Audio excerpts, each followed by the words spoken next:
Bismillahirrahmanirrahim. It's me Sayyid Muhammad Hassan Reza from mathemath.com. Let's start with question number 11 of exercise number 4.1. The statement of this question is actually we have to solve this question और जो equation given है ये है x square plus 6x is minus 567 is equal to 0.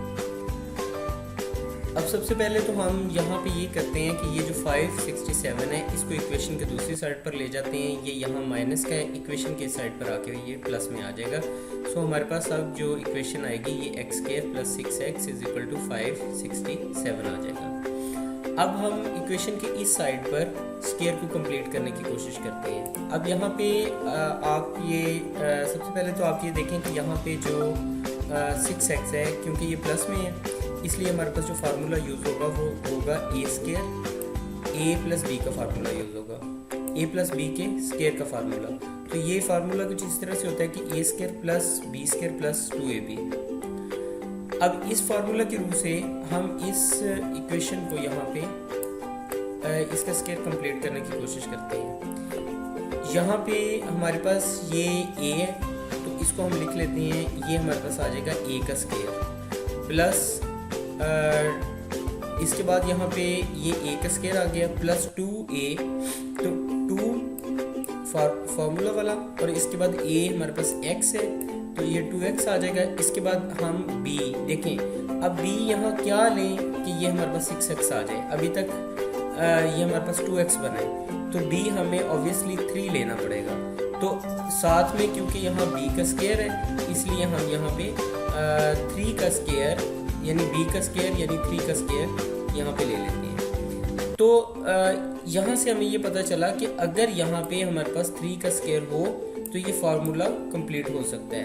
तो 3 का square होता है 9, इसलिए हमने इक्वेशन के दोनों साइड पे यहाँ भी 9 को ऐड कर दिया इस जगह पे भी, यानी एक्स स्क्वायर प्लस 6x में यहाँ पे 9 को इधर भी ऐड कर दिया और इधर भी ऐड कर दिया।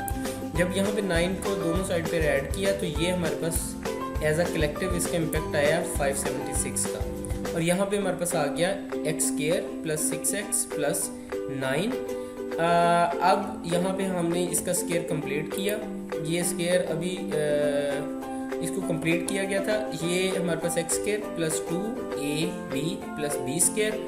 तो अगर हमारे पास a square plus 2ab plus b square हो तो इसको हम स्क्वीज करके a प्लस बी सारे का स्क्वायर लिख सकते हैं। तो इस वजह से यहाँ पे हमने इसको स्क्वीज करके a प्लस बी यानी a प्लस बी यानी x प्लस 3 सारे का स्क्वायर लिख दिया। अब ये जो 576 है ये बेसिकली 24 का होल स्क्वायर है। अब ये दोनों क्योंकि होल स्क्वायर्स हैं इस वजह से हम इसमें से x की वैल्यू को कैलकुलेट करने के लिए यहाँ पे इक्वेशन के दोनों साइड पर हम स्क्वायर रूट ले लेते हैं। सो स्क्वायर रूट लिया, स्क्वायर और स्क्वायर रूट कैंसिल आउट हो गए, यहाँ भी स्क्वायर और स्क्वायर रूट कैंसिल आउट हो गए। तो फाइनली हमारे पास यहाँ पे x plus 3 is equal two plus minus 24 आ जाएगा। अब ये क्योंकि प्लस माइनस है इसलिए x प्लस 3 को एक दफ़ा प्लस 24 और x plus 3 is equal to minus 24। यहाँ से x की वैल्यू आ जाएगी 24 माइनस 3, यहाँ पे x की वैल्यू आ जाएगी माइनस 24 माइनस 3, यानी ये 3 प्लस का इक्वेशन की साइड पर आके माइनस में आ जाएगा। तो यहाँ पे x की वैल्यू माइनस 27 और यहाँ पे x की वैल्यू 21 आ जाएगी। सो x की दो वैल्यूज आ जाएंगी, एक 21 और एक माइनस 27। ये क्वेश्चन इस तरह कंप्लीट हो गया। अगर आपको इसमें कोई कन्फ्यूजन है तो आप हमसे कांटेक्ट करें। हमारा यूट्यूब चैनल अवेलेबल है, आप उसे सब्सक्राइब करें ताकि हमारी लेटेस्ट वीडियोज़ और अपडेट्स आपको मिलती रहें। Thanks for watching mathemath.com।